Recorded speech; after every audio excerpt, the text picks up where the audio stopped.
സുഭാഷിതം തയ്യാറാക്കി അവതരിപ്പിക്കുന്നത് സുകുമാരൻ പെരിയച്ചൂർ.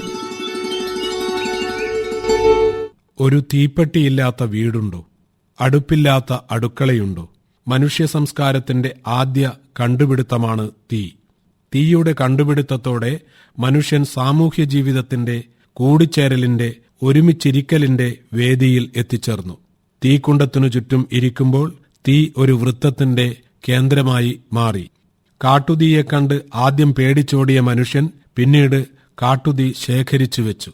തണുപ്പിൽ നിന്നും രക്ഷ നേടാൻ തീക്കുണ്ടത്തിനു ചുറ്റും കൂടി നിന്നു. തീക്കൊള്ളികൊണ്ട് മൃഗങ്ങളെ ആട്ടിയോടിച്ചു.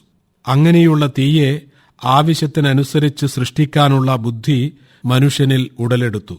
ഋഗ്വേദ കാലഘട്ടത്തിൽ തീയെ ആദ്യമായി സൃഷ്ടിച്ചത് അഥവാ കണ്ടെത്തിയത് അഥർവൻ എന്ന ഋഷിയാണത്രേ. അഥർവന് അങ്കിരസ് എന്ന പേരുമുണ്ട്. ഈ അങ്കിരസിൽ നിന്നാണ് അഗ്നി എന്ന പേരുണ്ടായത്. ഓം അഗ്നിമീളെ പുരോഹിതം എന്ന് ഋഗ്വേദം തുടങ്ങുന്നു. മുന്നിൽ നിന്ന് നയിക്കുന്ന അഗ്നിയെ ഞാൻ സ്തുതിക്കുന്നു. ഋഗ്വേദത്തിൽ തന്നെ പറയുന്നുണ്ട്, ഓ അഗ്നേ, ഞങ്ങളുടെ പാപങ്ങളെയെല്ലാം ദഹിപ്പിച്ചാലും, അഗ്നേ, അങ്ങ് രോഗാണുക്കളെ നശിപ്പിച്ചാലും. ഇങ്ങനെ എത്രയെത്ര വചനാനുഭവങ്ങൾ. എല്ലാറ്റിനെയും ശുദ്ധീകരിക്കുന്ന ഓജസ്സാണ് അഗ്നി.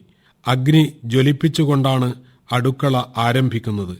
എത്ര വീടുകളുണ്ടോ അത്രയും വീടുകളിൽ അടുക്കളയിൽ അമ്മമാർ അടുപ്പിൽ തീ കത്തിച്ചുകൊണ്ട് തന്റെ ദിനചര്യകൾ ആരംഭിക്കുന്നു.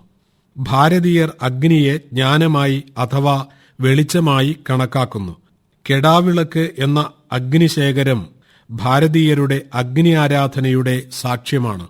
യൂറോപ്പിലും മറ്റും അഗ്നിയെ കെടാതെ സൂക്ഷിക്കുന്ന ദേവാലയങ്ങൾ ഈ ശാസ്ത്രയുഗത്തിലും ഉണ്ടെന്നത് അഗ്നി മനുഷ്യ സംസ്കാരത്തിന്റെ കൊടിയടയാളമെന്നതാണ്. നമ്മുടെ തെയ്യ സംസ്കാരത്തിന്റെ നിറച്ചാർത്ത് മേലേരിയാണല്ലോ. തെയ്യത്തിന്റെ ചൂട്ടും പന്തവും മേലേരിയും എല്ലാം അഗ്നിയുടെ വകഭേദങ്ങൾ തന്നെ. അഗ്നിയെ ഇഷ്ടദേവതയായി കരുതി ചെയ്യുന്ന പൂജയാണ് അഗ്നിപൂജ. അഗ്നി സ്പർശിക്കുന്നതെന്തും പരിശുദ്ധമായി തീരുമെന്നാണ് വിശ്വാസം. പാവനമാക്കി മാറ്റുന്നതുകൊണ്ട് അഗ്നിയെ പാവകൻ എന്നു വിളിച്ചു. മൃതശരീരം ദഹിപ്പിക്കുമ്പോൾ പാവനമായി പരിശുദ്ധമായി മാറുന്നു എന്ന വിശ്വാസം ഓർക്കുക. ഗെയ്ത്തയുടെ വാക്കുകൾ പോലെ വെളിച്ചം, കൂടുതൽ വെളിച്ചം, അതാണല്ലോ അഗ്നി. അഗ്നിയിൽ നിന്നാണല്ലോ അറിവിന്റെ കിരണങ്ങൾ പ്രസരണം ചെയ്യുന്നത്. ഭാരതീയർ അഗ്നിയെ പലതരത്തിൽ കാണുന്നുണ്ട്. ഉള്ളിൽ ജ്വലിക്കുന്ന അഗ്നിയെ ജഠരാഗ്നി എന്നു പറയുന്നു. ജഠരം എന്നാൽ ആമാശയം. ആമാശയം നമ്മുടെ ദഹനപ്രക്രിയയെ പോഷിപ്പിക്കുമ്പോൾ അത് ജഠരാഗ്നി. മനസ്സിലെ ചിന്തകളുടെ അഗ്നിയാണ് അടുത്തത്. അതാണ് ചിതാഗ്നി.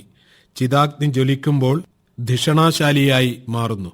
ഓരോ പുതിയ ചിന്തയും അഗ്നിനാളങ്ങൾ പോലെ പരിശുദ്ധമാവട്ടെ.